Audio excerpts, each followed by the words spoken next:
We Americans are aware of what's happening in Cambodia and South Vietnam because this country has a big stake there. But Bangladesh is a different case. There is no major American involvement or commitment there, nothing which approaches the needs of that young, impoverished nation. And so the memory of what happened there may already be growing dim in many of us. But what did happen there will never be forgotten by the people of Bangladesh, especially the women. It was in villages like this that the Bengali liberation struggle caught fire. And it was in villages like this that the Pakistan Army took its revenge.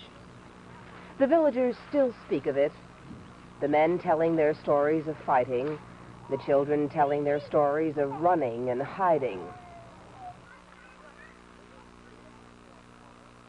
It is the women who are silent, women like Saira.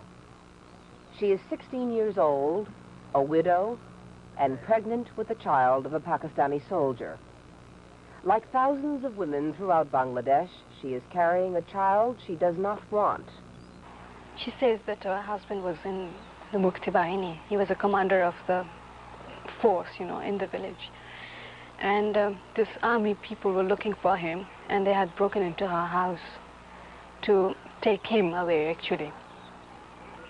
And when they were dragging him out of the house, she started screaming and protesting and crying, trying to hold back her husband.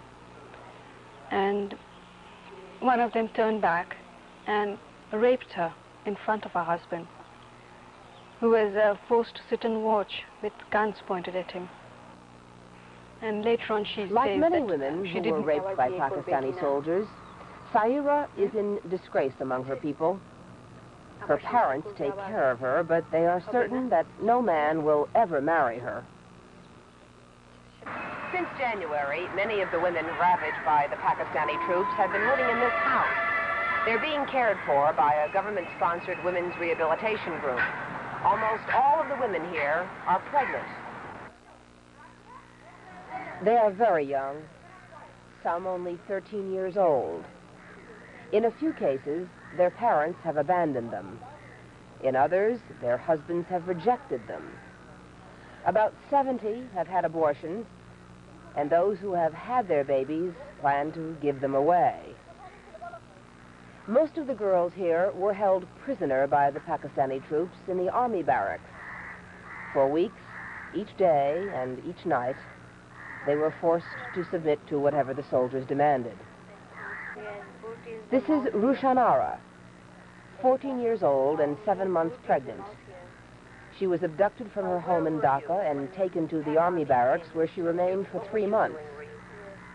She says there were nights when as many as 30 soldiers forced themselves on her. Sheikh Mujibur Rahman has said that these women are heroines. But politics, the war, and even the liberation are not really the concerns of these women. They are the innocent victims of war, and the children they bear will share in their grief. This is Liz Trotta, NBC News, in Dhaka, Bangladesh.